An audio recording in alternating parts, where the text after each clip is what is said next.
have been fucking amazing for the last 10 years.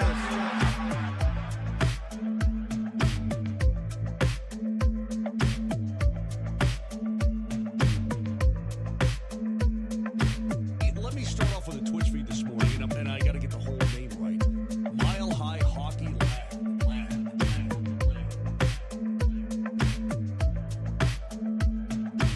The city of Denver, the state of Colorado, you guys have been fucking amazing for the last 10 years.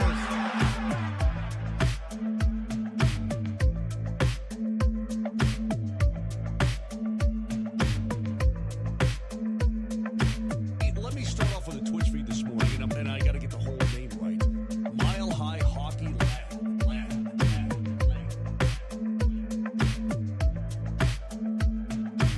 The city of Denver, the state of Colorado, you guys have been fucking amazing for the last 10 years.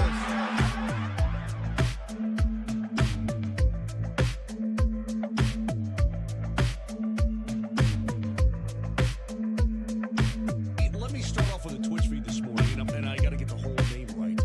Mile High Hockey Lab.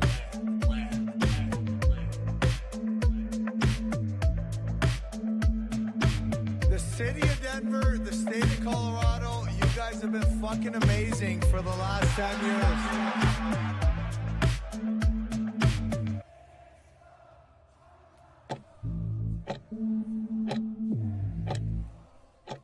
Live from Spectrum Community Services Studios in Colorado, USA. This is the Mile High Hockey Lab.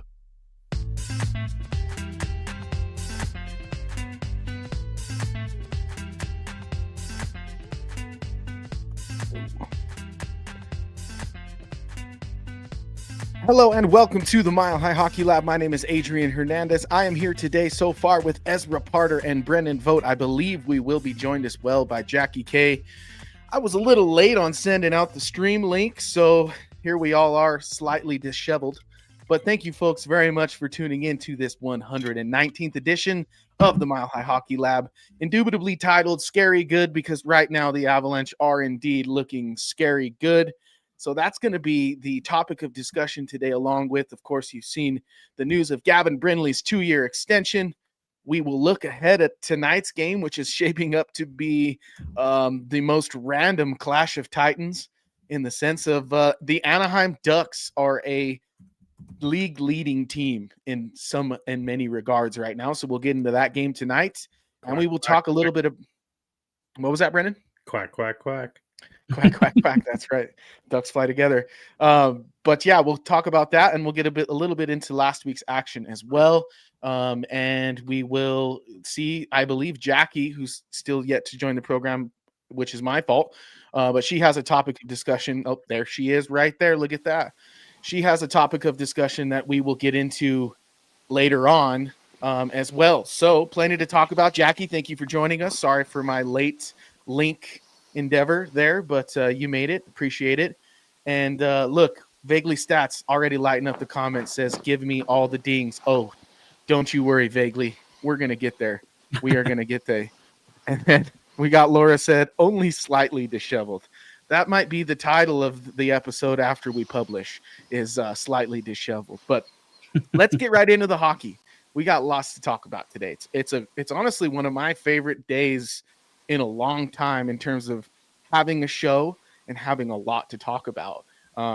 Jackie, I want to start with you because there's been a lot of discussion on this show about the youth movement, and we talked last week about the Edmonton Oilers and kind of, you know, the matchups ahead with them playing the Avalanche playing Edmonton and Vancouver.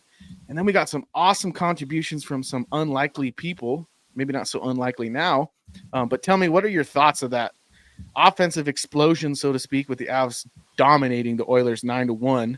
Was that more about the Avalanche being really good or more about Edmonton being really bad? Probably some of both. I mean, Edmonton's goaltending was just atrocious. And obviously, like we talked about before, putting the puck in the net is also worth something. So you have to be able to take advantage of your opportunities. But that was some really really sad goaltending, and I've never thought much about Calvin Pickard. I mean, he was okay as like a backup slash third, but I thought it was insane they got to the cup finals with him. So Yeah, I think everybody on the internet's been saying this is why you needed to address your goaltending. sure. And when you put up a 9-1 loss, everybody pays attention. So, like I said, it was some of both. It was interesting that 4 players scored 2 goals, and 2 of them obviously Makar and MacKinnon, and the other 2 less likely Parker Kelly and Jack Drury. So it was good to see the spread of wealth there. That's pretty much my takeaway from that. I do wonder if they're just really not that good anymore, Edmonton. Yeah, Like they yeah. obviously have 2 great players, but as I've said for the longest time, you need way more than 2 great players. And I just don't know if they really have, if they're anything better than just kind of like a garden variety good team. They might not even be a good team anymore. They just might be mid now. Yeah. So we'll Great see. great use of modern nomenclature right there, Jackie. I love it. I'm right there with you. I noticed just now that in the script that my beautiful Grammarly changed the word Edmonton being bad to Edmonton being evil. And that's really hilarious, but it cracks me up because McDavid may have enabled his team too late.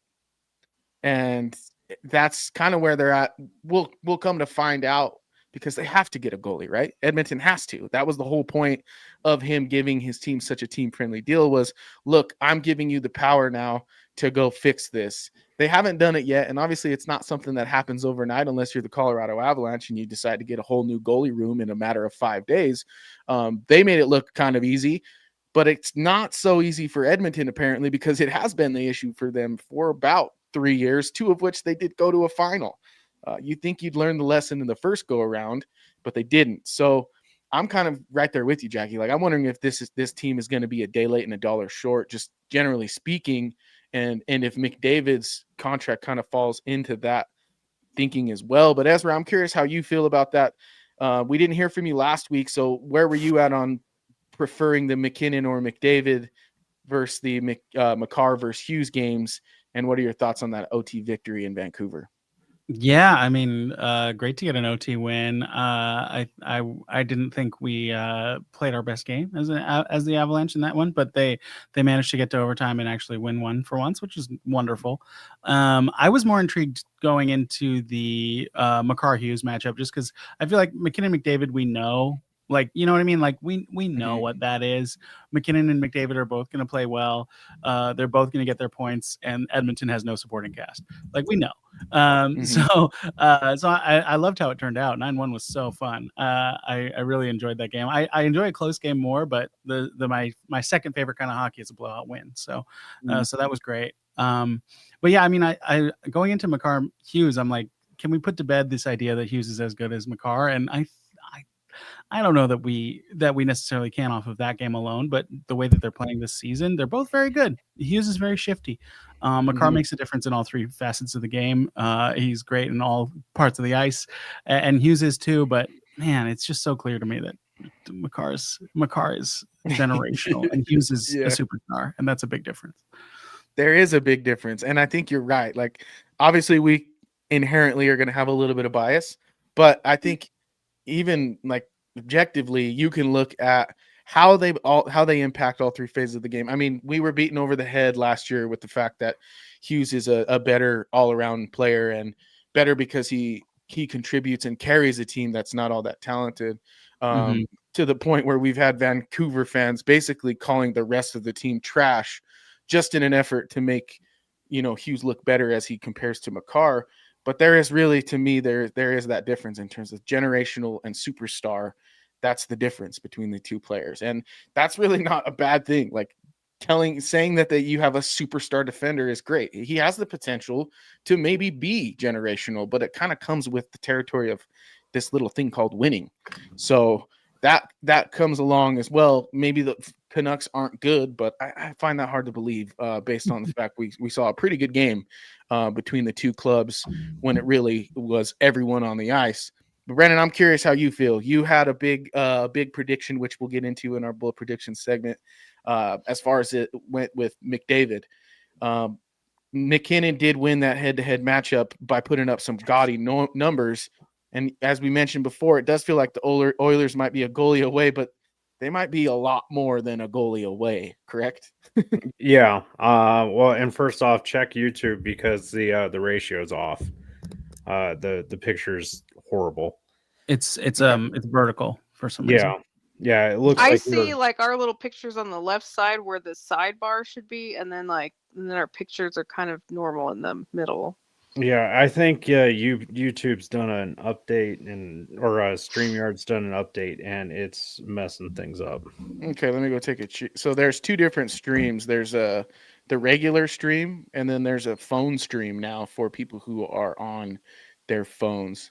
Mm-hmm. Yeah, and I think you have the phone stream going to YouTube, and that's it's on both actually. Thankfully, there's a phone and a regular stream both on YouTube. You're looking at the phone one, but I can definitely update some of our maybe that's what I see. The phone's on the left, and then our pictures are more horizontal on the that right. is correct. That is correct. But anyway, Brennan, what are you feeling about the Anyways, I'm sure someone was going to say something anyways. But I was watching Tristan Nielsen rip up his old team in Loveland. So I didn't get to watch the Edmonton game. Sure. I was seeing the updates and the updates and the updates. Oh my God, the updates. This is the perfect place for you to say Edmonton needs blank. Edmonton needs goalies. Okay. All right. I teed it up and you didn't take it. Yes, Edmonton needs something more than what's Skinner making? $5 million, and it's just a freaking sieve. Come on. Yeah, she put it on a T for you though. You know, I think Adrian's picking up what I'm putting Edmonton down. needs Brad Marchand. There you go. It is funny. I was explaining to my fiance was watching the game with me that one, and she's like, "What is going on? Why is it so lopsided?" And I'm like, "Well, most teams have like a number one goalie and a backup, but Edmonton has a backup and a washed up AHLer. No offense, Calvin. I mean, plenty of offense, Calvin, but sorry. And it's unbelievable that they've let this continue. I'm sure everyone in the world is talking about this that cares about hockey, but it's just unreasonable that they've let this happen. I don't understand how good Stuart Sinner must be in the locker room for them to have this kind of like faith in him. He's just like part of the old boys club as a young man. I don't get it, but it's they have to make a change. It makes no sense. But beyond that, you look at that roster and the fourth line is a bunch of rookies and the third line is like guys who I don't know where they even fit in a regular NHL lineup. Their depth is terrible right now. Like they didn't have the thing that I thought, okay, we can say the goaltending was terrible and it gave the Avs these goals. There wasn't much pushback. No, there wasn't. You only had the one McDavid goal on the power play, and Draisaitl had the assist, and then nothing else. If it was going to be kind of like fire wagon, how sometimes the Avs Edmonton matchups can be, there's just no response. To me, I think that was the more surprising thing. You could look at the goaltending and just say they gave that game away, and it's fine. But there was no response. There was nothing that Edmonton could do to even try to make it close offensively. Yeah, and then after the game, the quotes from that locker room were all like, "Yeah, I mean, I guess I could have been better. We all should have been better." And it's like, none of you have any idea. Like, what are you talking? Yeah, really bad quotes, especially the Jake Wallman one. I was like, wow, he is just defeated, and he just got paid $7 million a year for 7 years. The thing with Edmonton is they like I said, they're late to the party a little bit. Like Ezra, it's crazy, like you said, how long this has gone on. They've gotten worse in terms of the roster around a not good goalie room, and have felt like, oh, that's going to make things way better. It's I don't understand. What is that, Brandon? Oh What's my happening, God. Ben? It's if anyone has seen the Face Off show, we all know what that was. Oh, I don't know what I'm not. Yeah. sure Oh, what it probably David- McDavid yelling. Yeah, Probably. freaking out Oh. because we're all not fucking good enough. That's And not Oh. good. Okay. I was wondering what you had going It on. probably there. wasn't yelling during that intermission. I'm gonna gather. oh no, he avoided the media, and Yeah. like he went into a fetal position, I'm sure. But it's Yeah. just, oh my gosh, it's Now, granted, like Zach Hyman, Ryan Nugent-Hopkins, Kasperi Kapanen are all out, but if those three guys are the difference between you being capable of keeping up with the Avalanche and not, I don't think you're capable of keeping up with the Avalanche. You got, yes. Yeah, Exactly. You got real problems. You yeah. got real I problems. like those players. All three of those players. Well, Kapanen The too, Hyman like is the- good for sure. Like he Hyman's would have great. made a bit of a difference, but don't Yeah, tell not a Edmonton goals fans that. No. difference. No. Yeah. Well, Well, Edmonton fans will definitely disagree with you on that. yeah, they love to beat up on him. Well, let's circle back, Jackie, because today's a big day. At least in my opinion. We'll see what you think. Today's a big day for the Avalanche because I think they with this extension for Gavin Brindley, who scored the overtime winner in the Avalanche last game out. To me, it does send a bit of a message. And we've also heard like actual words from Bednar where he says we have to start doing these things and developing certain guys. Sure, he listed like a 30-year-old in mentioning all those guys, but nonetheless, the Avs feel like they've turned a corner in making promises to youth. And we talked a lot last year about how that's a very common characteristic of very good teams is having an influx of youth talent. Do the Avalanche have that now with Gavin Brindley and Bardakov? I would say it's just way too early to say. And the contributing youth on these other teams are like Wyatt Johnston, true difference makers. Now, I'm not going to say if they get like a third line or a middle six out of Brindley, that doesn't count, because to me that we're seeing the difference between, it's just fine player, replacement level player. This is the difference. If I want to say there's any message about that, this is the difference. This is why it's not okay to just throw in some replacement level players to waste time. You could get more from somebody. Now, if we're talking about Bardakov, I don't think Bardakov's going to last very long.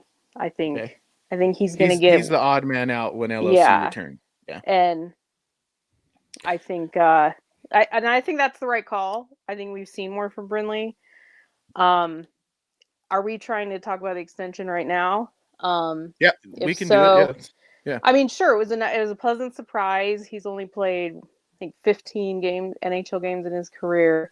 It's nice for the Avs to recognize that he's contributed. But when I saw the details of this extension, I was like, this is not what people think it is. Like, this is like the middle. It's not a bad deal. So well, okay, it's great for the Avs that it's under affordable. Under 900,000. Sure. And when you have someone in the line, it'll be easier for them to keep him in the lineup because he's so cheap. That's the good part. The bad part is this isn't a commitment. This isn't even what Middleton got last spring. So this isn't going to keep him in the NHL. If you truly thought that he kind of got over the hump and has ascended to at least NHL regular, why is that first year two-way? Why can't you at least just give him a one-way? Why is it two-way? What are we saying here? If you want to keep it cheap because you need cheap contributors, cool. But why on earth is it two-way still? And it's only $300 guaranteed. That's even less than what Middleton's getting guaranteed. So, what message are we sending here is what I'm saying. Like, yes, it's a pat on the back. It's great to have a contract extension.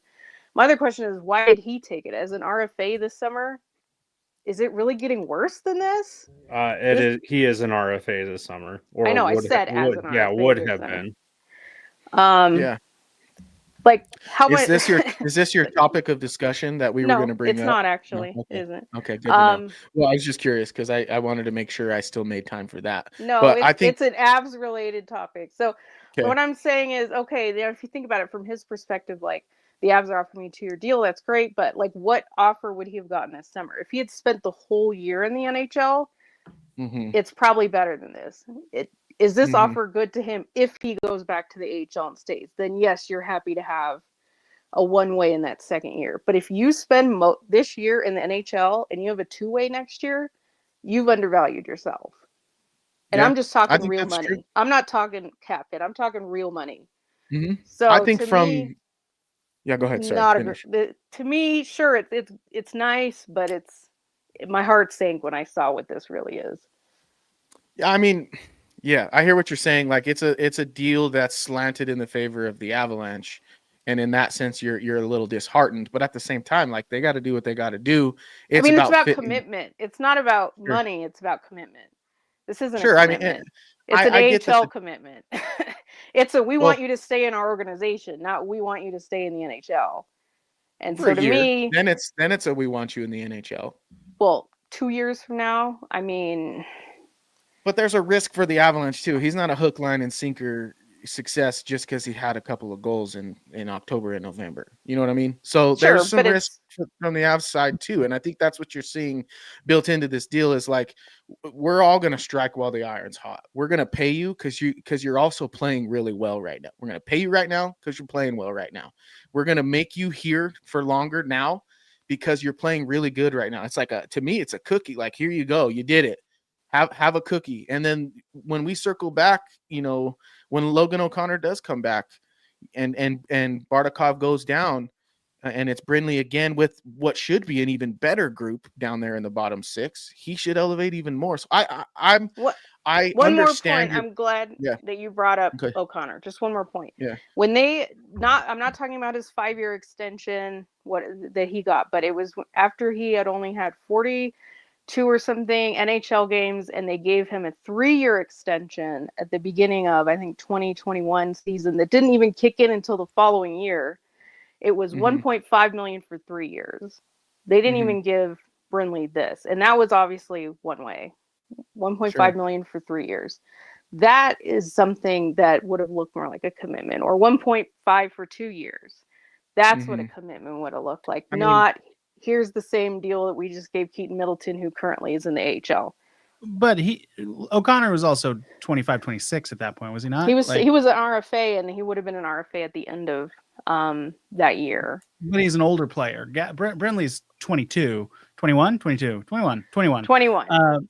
Brindley's 21, and this is like, same experience for sure. But this is classic, like, well, he's still a kid. And I'm not saying this is right or wrong, but this is like classic Avs thinking of like, well, he's a kid. He belongs on an AHL deal. If he makes the roster, wonderful. And I understand the gripes with that, but I also see where it's coming from, where it's like, no, this guy needs to earn it to be on an NHL deal. And he has the opportunity to do that because there's space on the roster, and maybe they keep that space for him next year. With Middleton, it was like, we don't want to lose this guy on waivers, so we're going to make next year a poison pill for anyone who would claim him.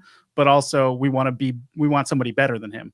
And maybe they're thinking the same with Brindley, where they're like, okay, he might end up being somebody who can work long-term, but he might not. So we need to have a way to keep him while also leaving space for somebody to replace him if we need that, which is smart from the Avs perspective. It's disappointing from the Gavin Brindley fan perspective that we're both coming from, Jackie, and I think all of us. But like, I get it. I get why they would do it like this. And then, if he sticks in the league, and then his next contract should be much more like the current Logan O'Connor contract, if not better. I think that's a good point. I think the next one skips a contract if he follows through the way he started. Like it'll go from this not an entry level, but feels like an entry level contract again, to a more middle of my career, very respectable wage earner in the next one. Whereas I think what we're asking for would have been, in terms of just a one-way deal strictly, probably wouldn't have felt like that. And I'm with Vaguely. I think having the ability to send him down to the AHL without putting him on waivers is a plus, because if he does struggle, well, hear me out, Jackie. If he struggles, what's the point in making the kid sit and watch just because he's on an NHL contract? That's going to be detrimental to his development. So in the event that things don't work out as well as they have so far, you have the freedom to send him down to the AHL to get some reps in, He should be a part of a power play there. I know that's your big thing. Brindley's going to be on the power play in the I NHL. wouldn't even assume that. I wouldn't. He'll be everything down there. I be, wouldn't yeah. assume that. It'll be I want to say one way, two way doesn't mean waivers. Your waiver is based on your age and experience level. So if you're on a one way, you can be waived, or your waiver exemption. If you're on a one way, you can still be waived, and if you're on a one way, you can also be exempt. It has to do with your age and your experience level. So I can't think of it off the top of my head how many years, because he had the first year burned, but it didn't count. So I think this is year 2. So I think he's exempt for like 4 years. So it wouldn't change. If he was on a one-way next year, I believe he's still exempt. Yeah, the one-way, two-way thing is just dictating whether or not the pay changes if he's in the AHL. Gotcha. Okay. Yeah, and then also like when he's down there, they would utilize him more than likely on PK and power play. I wouldn't assume that. That's the way I'd look at it. The way they're doing it now in the NHL. Yeah. That doesn't mean what they would do in the There's AHL. the other they have side veterans. There's the other side of this commitment coin, though, for me, Jackie. He's playing in every game in which he's healthy enough to do so. Yep. Which is good. For the NHL leading Colorado Avalanche. So, I mean, like, we want to talk about commitment. His name keeps ending up on the sheet. And that, to me, is a level of commitment that, sure, we've seen in the past, but I don't think... If that happens after March 6th, then I'll say this is a big thumbs up. And he also got in the lineup before Bardakov. I do think he's ahead of Bardakov at this point. Yeah, and I think we could say that. And he did it with a healthy Kiviranta at the time. And that's also, what if they actually get healthy up front? Kiviranta comes back. Then, does he outlast Kiviranta? Does he put Kiviranta in the press box? The way Kiviranta was playing, he wasn't producing points. Yeah, he may have been producing in other ways, but he wasn't producing points. Brindley is. Yeah, that's the real like flashpoint. Our next like important flashpoint for him is if they get there. Knock on wood. Assuming nothing else happens, I'm knocking right now, but. Yeah, I definitely would love to see what would happen if that comes. Oh, and it's official. Parker Kelly has done enough to keep himself on the lineup for at least 2 more years, with his performance or his contract. Yeah, and I was actually talking about this. Me too. In my last article that I coincidentally happened to publish on Monday morning, that Bardakov needed to be the one who got scratched instead of Brindley, and the reason being is because Brindley was getting so many shots on goal per 60 minutes, and it's I think it's like 1.67 or something like that shots per goal on goal per 60 minutes, compared to Bardakov, who was playing center no less. I think it was like 0.86. And the difference is, if you spread that out, like every player had that difference in the forward core. That is 17 shots over a game. Mm-hmm. So it makes a difference. That was just one example I used. And so there's a reason why he's in the lineup compared to Bardakov. Yeah. I just think, like we talked about it in the preseason. Oh man, the Avs updated his picture on the website, by the way, and it's his celebration from his OT winner and doing the chainsaw. It is wicked. But I'm just looking at him, I look at Gavin Brindley and I see the future, baby. And that's a great feeling. That's a really good feeling, because for the last couple of years, Jared Bednar said it himself. They've pretty much done nothing but trade what feels like the future for the present. And I think Brindley might be a unicorn in the sense that he may be good enough, early enough to stick around and be kind of the face of the next wave, so to speak. I mean, look at no further than the team the Avalanche play tonight. Troy Terry was the best player on the Ducks team until now. He still might be. There's an argument, but I think he got surpassed. Yeah, but he was the start of that wave for them, and I think that Brindley may not be the best player on this future Avs team that I'm talking about, but he might be the beginning of that wave. And for that, I think I'm really excited. It remains to be seen kind of where it goes from here. But Jackie, you brought up in the offseason that you want to do a player of the week segment. And then I forgot for the first 4 weeks of the season. So let's do that this time, actually. And we sent out nominations. I asked you all to nominate somebody today.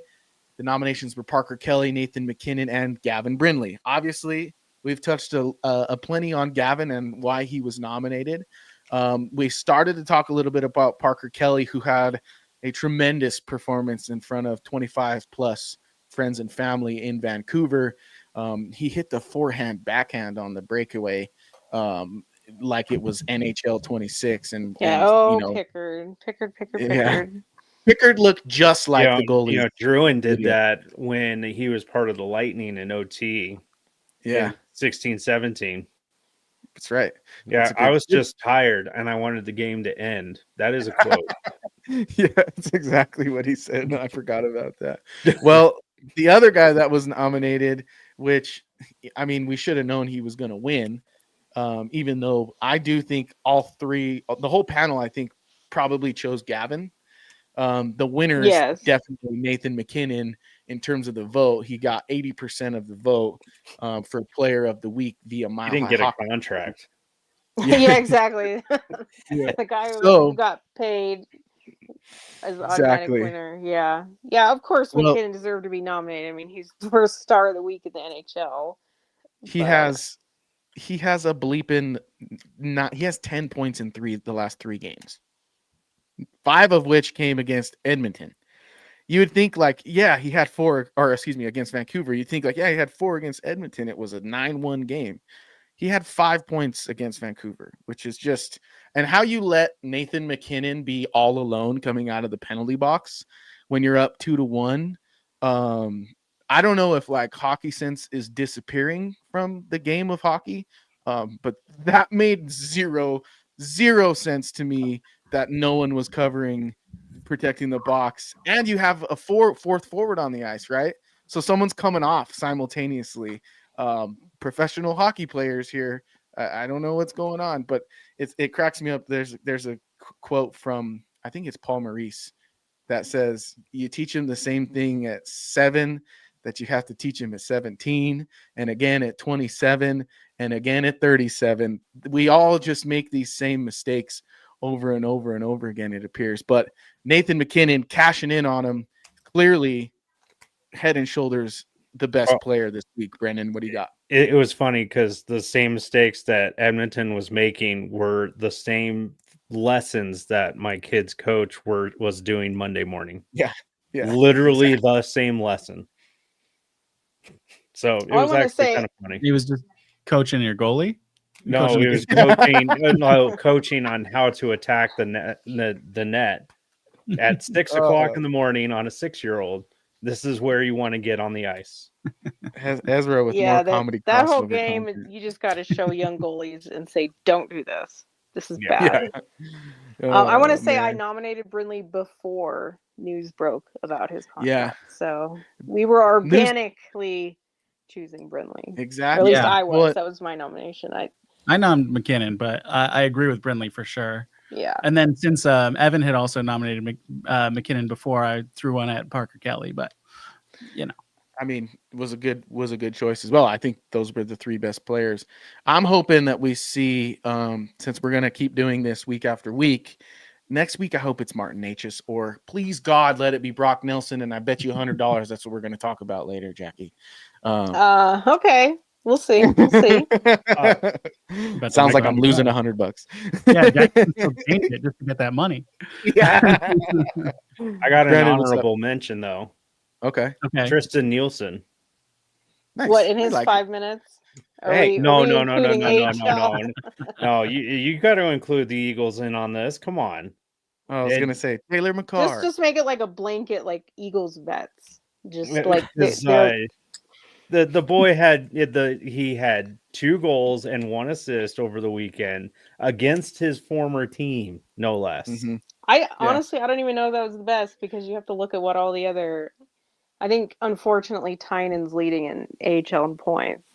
Tynan doesn't even have a goal. I know. Well, that's him. Like he doesn't. If you look at his career, he doesn't score goals in the AHL. No, he doesn't. He gets power play assists. It was funny. Whatever game was free the previous week, so it was the other broadcasters, and they were talking about Tynan, and the broadcaster even goes, "Oh, I bet half of his points are from the power play." I thought that was pretty funny. Burn. No, they're not. I mean, they are pretty close. Well, they're not. They haven't been scoring on the power play lately. I know they don't score. The Eagles' big bugaboo is they can't score on the power play on the road. I think that they're like in the tops of the league. I think the power play's up there. They've scored one power play goal on the road. They're at 5%. Like what difference? What is the enormous difference? But this is what's been their thing over the last many years. They don't score on the power play on the road. So does this sound familiar to all our listeners? No, that's exactly what I was thinking. I don't think we've never analyzed the Avs power play home versus road. I've never found that. Yeah, I don't think it's a road or home thing. It's just the same issue with the power play not working. Yeah, but it's a goal or no goal kind of thing as well over there in the big good boys. in Vancouver, though. It did. Well, let's look ahead at tonight's matchup. And folks, while I have all 400 of your attention, please head on over to the website, milehighhockey.com. You can find all of our written material there. We got a preview that I wrote. And coincidentally, Jackie, the news about Gavin Brindley's extension broke while I was writing the preview and writing a sentence about how good Gavin Brindley has been. So it was kind of perfect. Like, you manifested it. Yeah, exactly. But yeah, so head on over to the website. You can find that. I believe, Jackie, you'll have an article or already have an article coming out about Brindley's extension. Yeah, I just published it. Yeah. Beautiful. So you can get more information over there, details on the contract, whatnot. And, of course, Brennan's material at Hockey Mountain High, as well as Evan, who's not with us in the program currently, but will probably be next week if I have anything to say about it. Ezra, you, however, were not with us last week, which is totally fine, but I do want to get your take on this Anaheim Ducks team that the Avalanche will be playing tonight. We talked about it a little bit the week before last. The standings in the NHL in general are just a little kooky right now.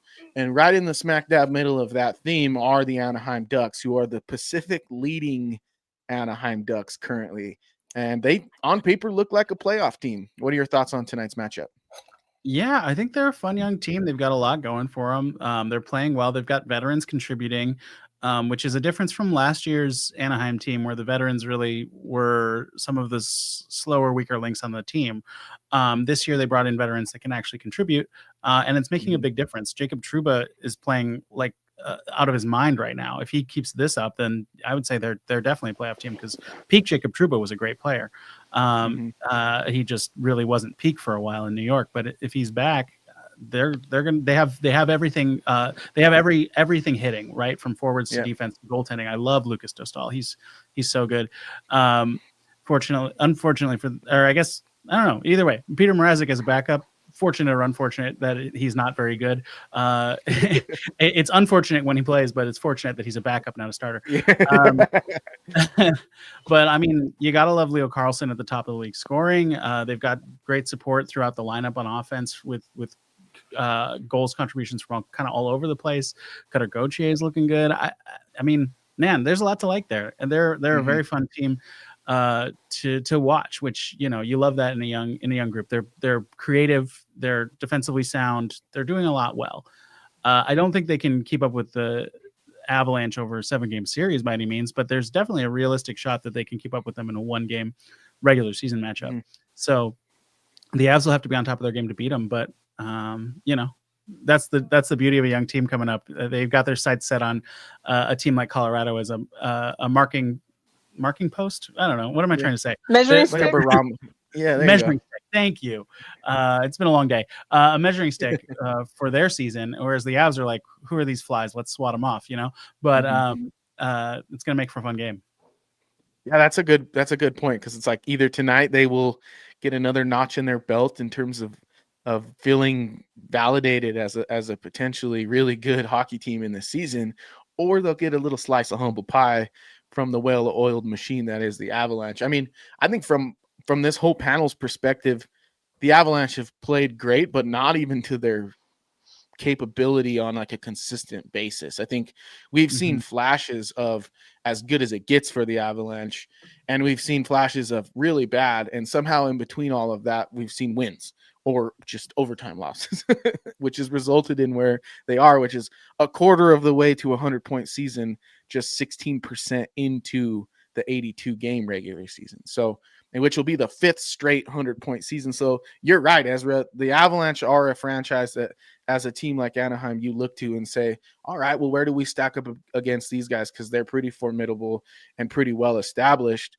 But Brennan, typically a game against Edmonton and a homestand like the one the Avalanche are about to go on right now with Ducks, Sabres, and Islanders has been like viewed as a pretty solid opportunity to secure some wins. Feels a little different right now. Are you poised on the Avalanche taking advantage of this opportunity?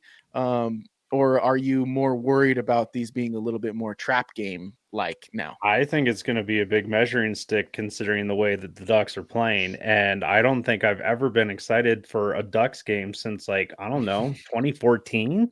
It's been a while. Yeah. I'm excited just to watch Troy Terry play because he's got points in I think 11 of his last 12. And I'm talking, it's not like 1 or 2. It's usually like 2 assists or 2 goals. He's been lighting it up lately. And then you've got Seneca. I think that's how you say his last name. Yep. I mean, that kid. The first off, the reaction when he got drafted, you can't write that.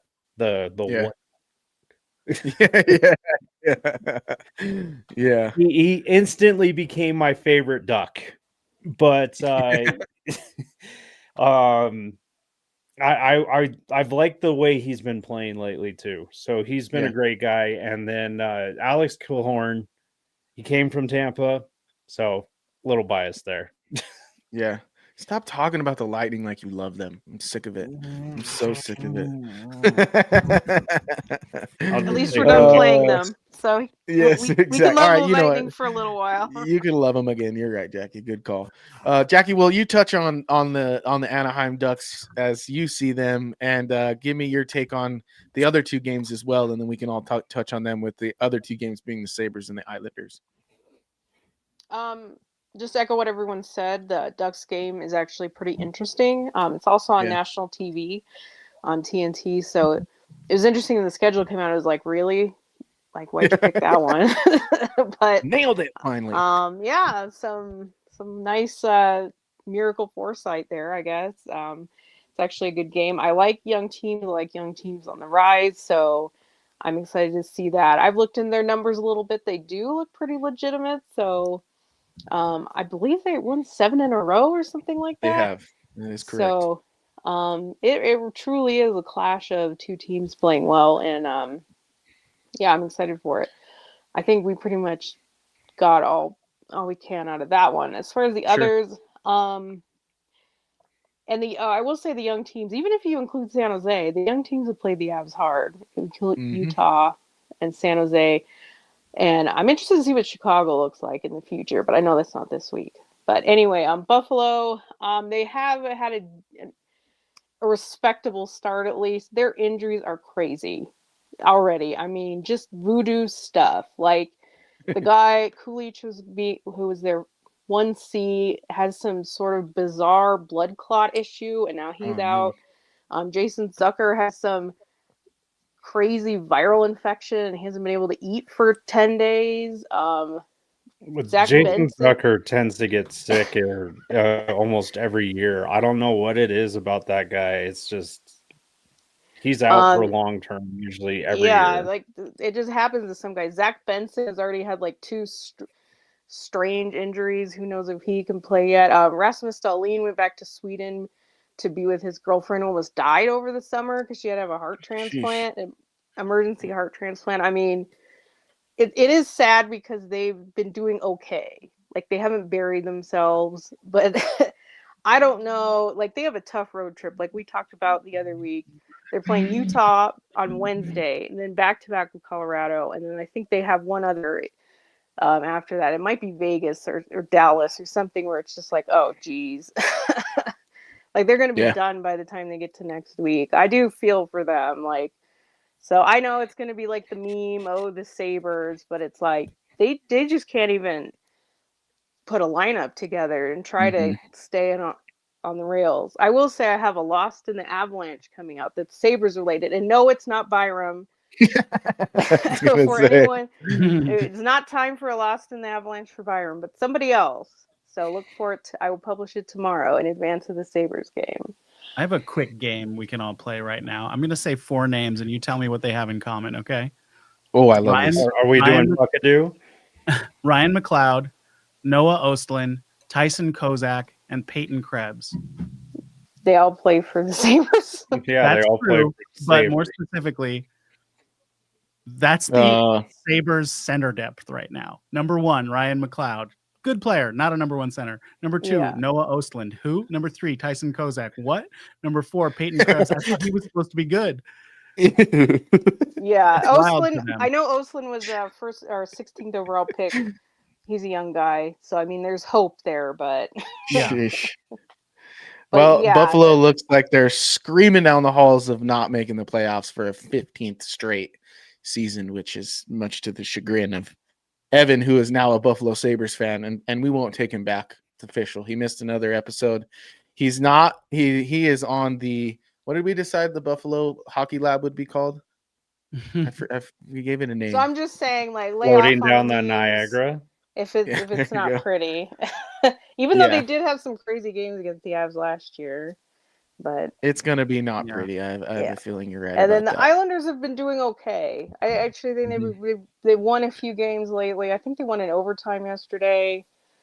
I mean, probably no match for the Avs, but you know, they can pull one out every once in a while. So it's kind of a weird schedule for the Avs. The Islanders game is pretty much the only game they play in a week. So they could be a little rusty, or they could be definitely rusty when they get to that Rangers game, but it's a little weird of a schedule. This is where it's not compressed, and then December will be crazy. But I mean, yeah, the schedule definitely sets up for the Avs to take advantage.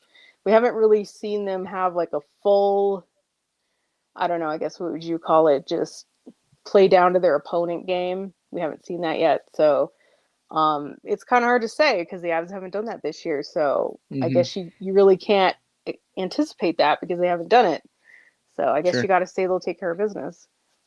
Yeah, we'll see Patty Waugh back in the house as well with the Islanders, so that's always a fun game. Would be kind of cool if him and Bednar got in a spat. Just saying. I don't think the Avs need manufactured drama. Nah, but man, would it be fun? Let's get a little WWE in there. Yeah, we don't need the partition going down. Exactly. You saw into my brain, Brennan. You saw. Well, I was. Those are two scrappers right there, baby. A little different than when Patrick pushed it over into the Wild bench because he was pushing it over onto someone who was pretty much a geriatric. In this scenario, it'd be Jared Bednar and Patrick Waugh. Come on, bro. Let's do this. Oh, that's funny. But yeah, Jackie, I see it the same way. Islanders, probably the best team in New York right now, which is sad for the Rangers. But if the Rangers want to wonder what's happening, maybe they should look at the guys that are playing and doing well for the Anaheim Ducks and wonder if they maybe made some poor decisions as it pertains to that. But definitely nonetheless, seems like there's a culture issue. They just kind of got to like hit the reset button. I don't even know if it's like talent or personnel wise, but just definitely like culture wise, they got to hit the reset button there. Yep. Well, Jackie, I think the Islanders and Rangers are tied in the standings. With 18, but yes, still, I think the Islanders are the better team in New York. They just beat them 5-0, so I think I have a little bit of an edge in terms of that. But Jackie, now's a great time for the subject that you wanted to bring to the table. Yes. This is a surprise to even me. So yes, I try to keep it secret. And no, it's not. How did the Avs score 14 goals and Brock Nelson get 0 points? It's not that. It could have been. Dang it! I owe you $100 then. He was busy playing defense. Yeah, exactly. All right, let's hear it. It's Well, we know who's in net for this game. We talked about how this Ducks game is kind of a big game, surprisingly. And it was reported that Scott Wedgwood is in net again. So we saw Yes. Blackwood now twice. He did get second game back-to-backs. They weren't the best team in front of him, but he also has like an 875 save percentage. You know, he's still working his way back. Is Scott Wedgwood truly the starting goaltender right now? I think so. I mean, the words right now are really the operative words here, because it is right now Mackenzie Blackwood is getting back up to speed. Is he the long-term starter? I don't think so for a second, but right now, yeah, absolutely. I don't think that they would just give up on it. I mean, they signed him to a term and everything, but I think Wedgwood gives you the best chance to win right now. I don't think it's just about rest. I also think I think they kind of trust Wedgwood more now. But Yeah. we also did see Wedgwood had a not so great week when he was overused, so he's not like he's been perfect. But it'll be interesting to see how that shakes out. I think it's a little bit more of a discussion than I think the outside world kind of thinks of it. It's just like, oh yeah, well, Blackwood's back, but I think it's going to take a little bit more for it to be his net again. I agree with that, especially like Ezra, you put it perfectly. Right now are the operative words in that sentence. I also think they're going to be the operative words in the future, because I don't think we realize as Avalanche fans, which has been trained into us, that it's okay to have two really good goalies, as unlikely as that might be. We've been hard pressed for a good goalie. I mean, I'm not taking anything away from Darcy Kemper, because I think he is a good goalie, and the same is true for Frankie. But I think that these two goalies right now are a step above that tandem, and that tandem proved to be enough in 2022. And I think really that's when we see the Mackenzie Blackwood that's getting that price tag is in the playoffs. We might even see Scott Wedgwood in the playoffs as well. And that'll be a good thing to me, because if you have the ability, the freedom to win with pretty much whoever's in the net, but you can always ride the hot hand and get those 1 or 2 or 3 extra saves on any given night, that's the model. And the hot hand does change. We all know goalies are crazy creatures. It's very rare for a goalie to put together just one long dominant run. In this scenario, we're going to get 2 seasons, basically. It's going to be the Scott Wedgwood season and the Mackenzie Blackwood season. And I think that bodes well for this Avalanche team in the long run. Well, yeah, because by the time Wedgie gets tired, then Blackwood can come in. But you have that transition period where we're kind of seeing it now, that Blackwood's going to kind of not be great.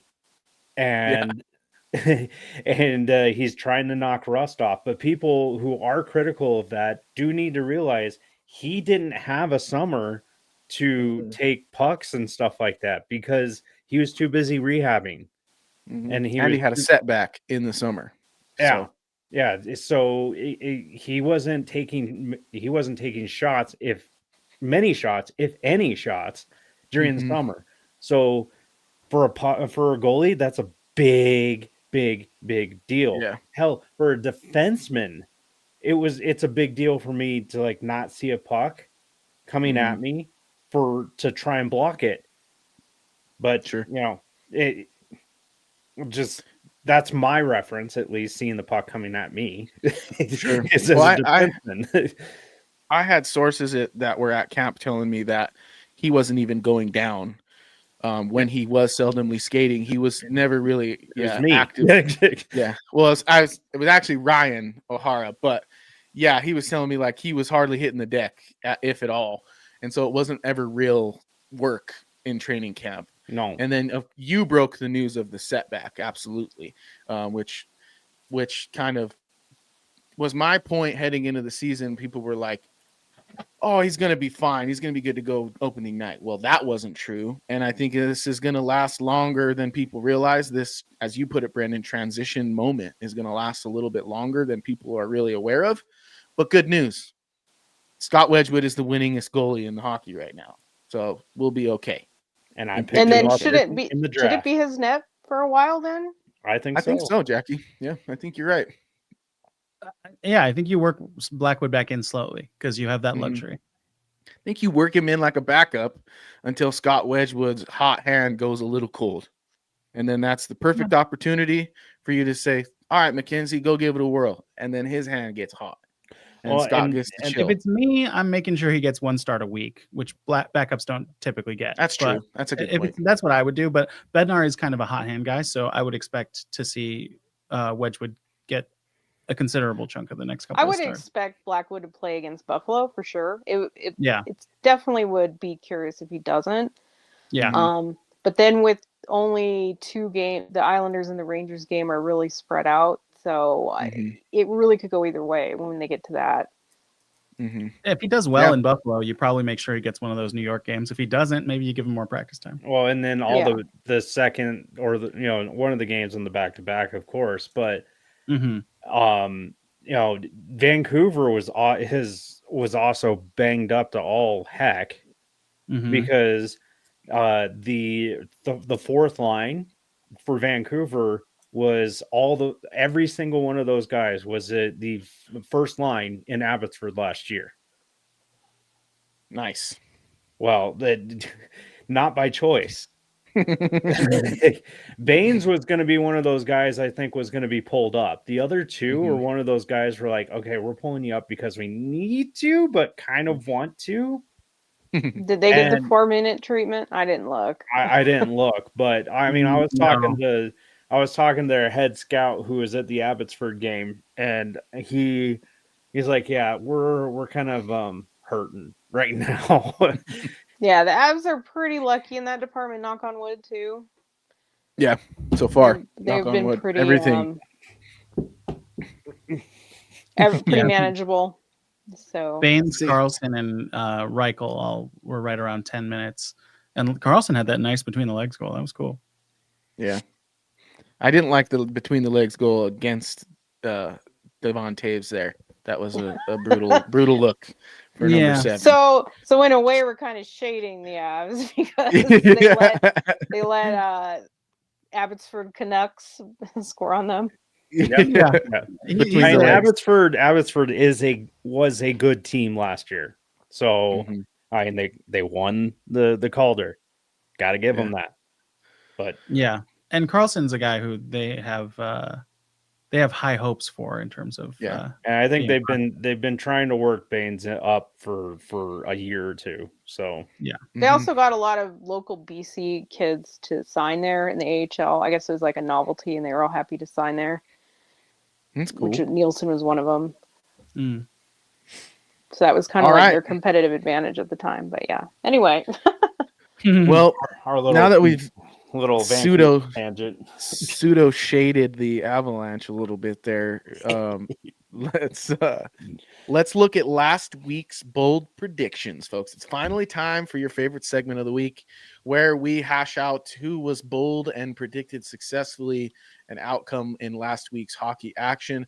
I'll start with Mr. Evan Liu, who's not with us, but did in fact earn a ding, as he said. MacKinnon Wow, will the one outscore time he gets a McDavid. ding, he's not here.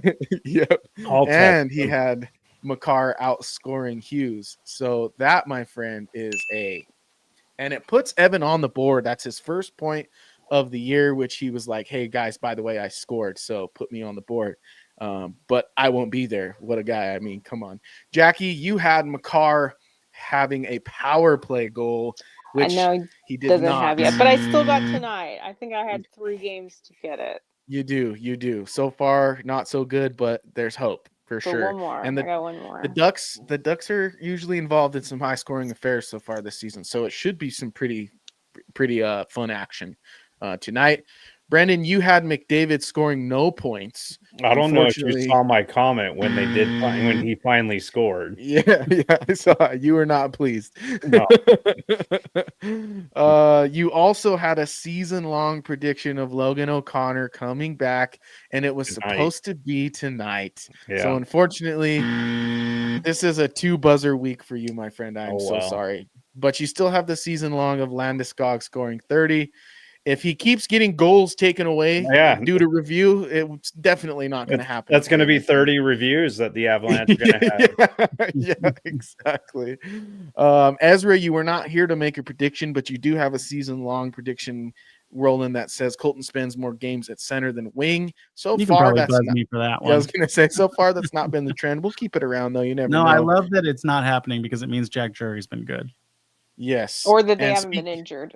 That's the other. Well, that too. That too. Yes. And speaking of Jack Drury, I predicted that he would have 3 points in 3 games. And I believe we only saw 2 since my prediction. So it's kind of like Jackie's. I'm wrong for now, but he could score a point tonight, in which case next week I'll get a ding, which will be pretty sweet. If we included the Tampa game from last week, he did it. So I'll leave it up for tonight. I think that's only fair. And I think that is everything. Let us run the sponsor. And while I do so, you folks can think about your next bold prediction. It's a bold strategy, Cotton. Let's see if it pays off for him. I call that bold talk. All right, this is Bold Predictions, a segment brought to you by Brews Ale House Brewing Company in Pueblo, Colorado, where you can head down and have some beverages and some food and watch the Avalanche and Nuggets play. It's a great spot. They have a litany of brews that are all made in-house, as well as a menu that is quite delicious. I will say that there's a burger called the Brews Ale House Burger, and if you get some green chili on it, it is absolutely delicious. So head on over to Brews Ale House Brewing Company in Pueblo, Colorado. And vaguely, I didn't forget you, bro. I see you, dog. I just wanted to save you for this very moment right here. This very moment. Oh, yeah, right he here. was blowing up in my comments. He's like, I get my dings. So vaguely hilariously predicted that Skinner would give up at least 4 goals. And so Wow, that's an earned ding for sure. We love giving out extra dings.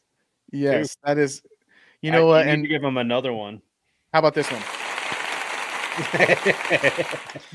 Vaguely, you beauty. Way to go. Congratulations. And folks, don't forget, put your bold predictions back in. Oh, he says, I got both. I said, what if Pickard starts? Well, Pickard didn't technically start. Yeah, that doesn't count as a start. I get what you're saying. But the decision did go to Pickard because he was in goal during the last goal. All right, send me your appeal vaguely, and we'll process it, and we'll get back to you and let you know where we'll have Bettman and the board look at it. You gotta see exactly what it said. If it said start, I'm gonna say no. But in the spirit of it, that Pickard dude, you already got the show's first ever round of applause. So, I mean, take it easy over there, vaguely.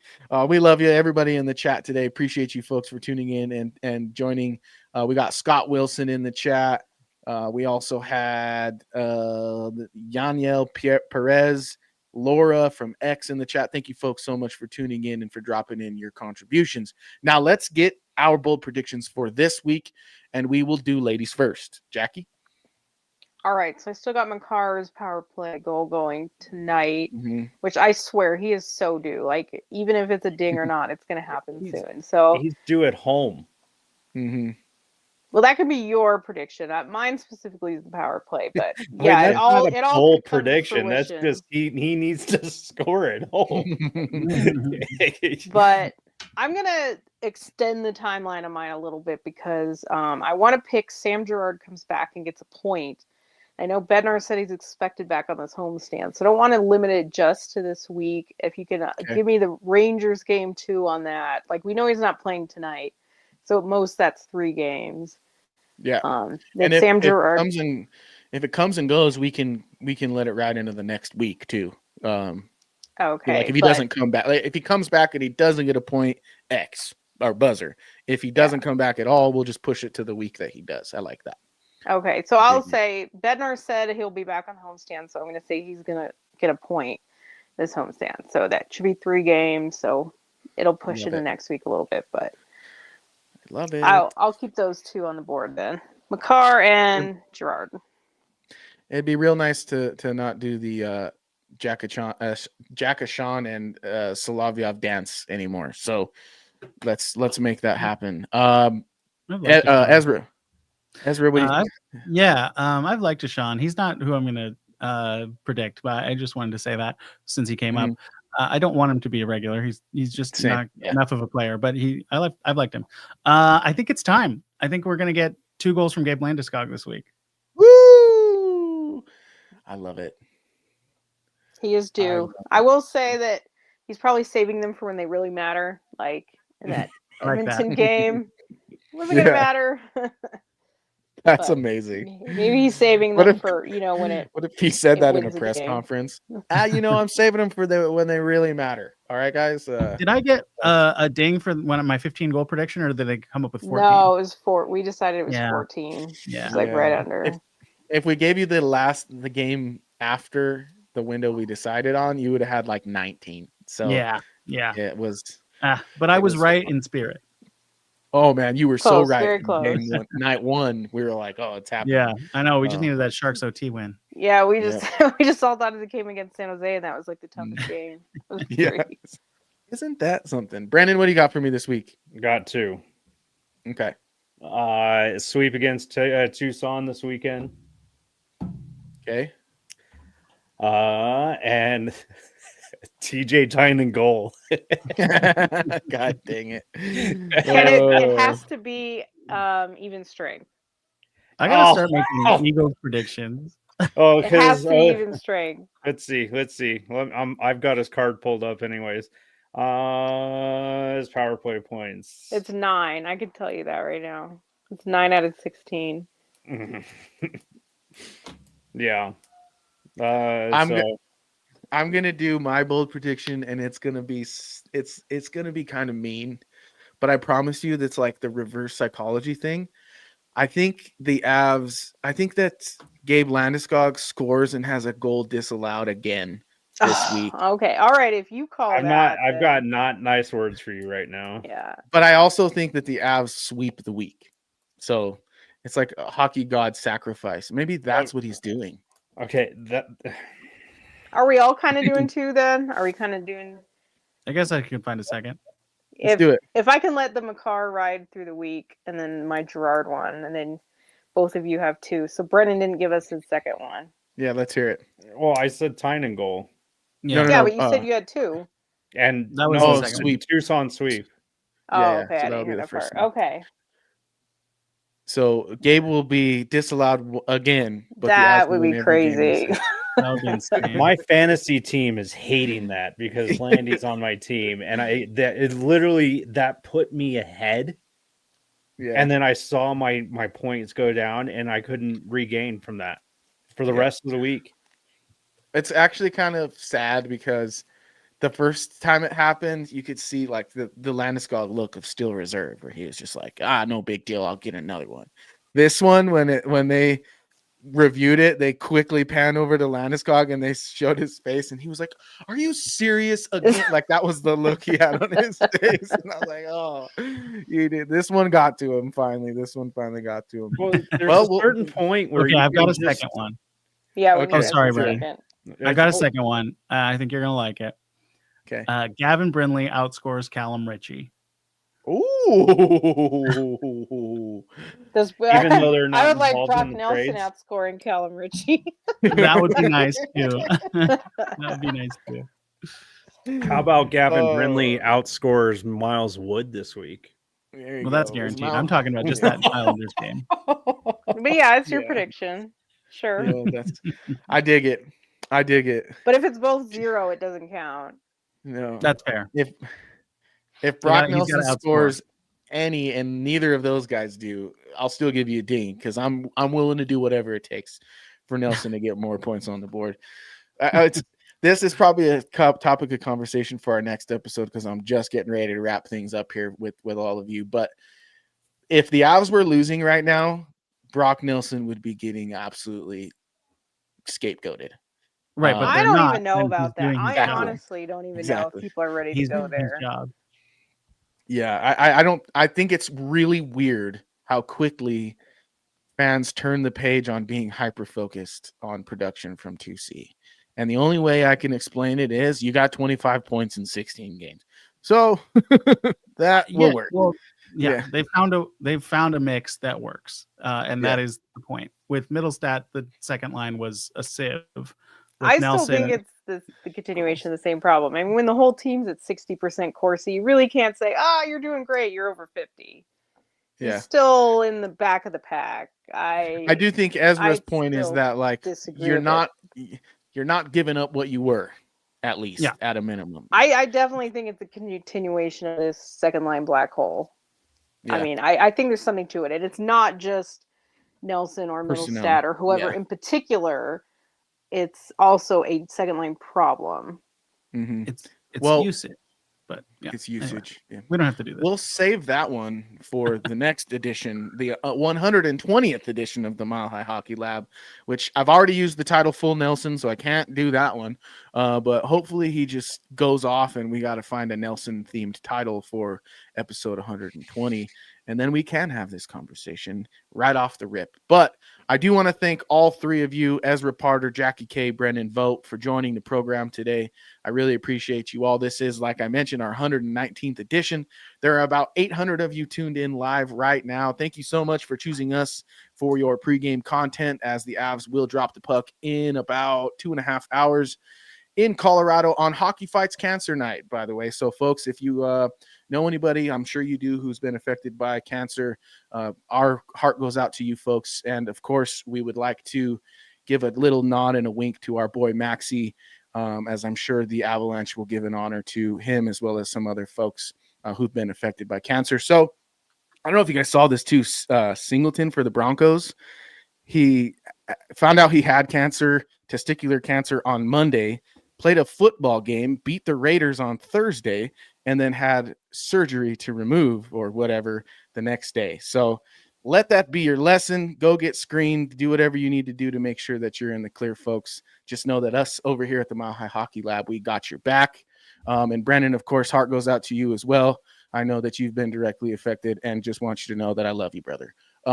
Folks, I hope that the Avalanche can secure a victory. We get some dings next week, and we can bring Evan back and kind of virtually throw things at him for missing this episode and not giving us a bold prediction right after earning a ding. What a butt. But I hope you folks have a great night. On behalf of my esteemed colleagues, Ezra Parter, Jackie K, and Brendan Vogt, my name is Adrian Hernandez. And until next time, go Avs. Thank you for tuning into the Mile High Hockey Lab.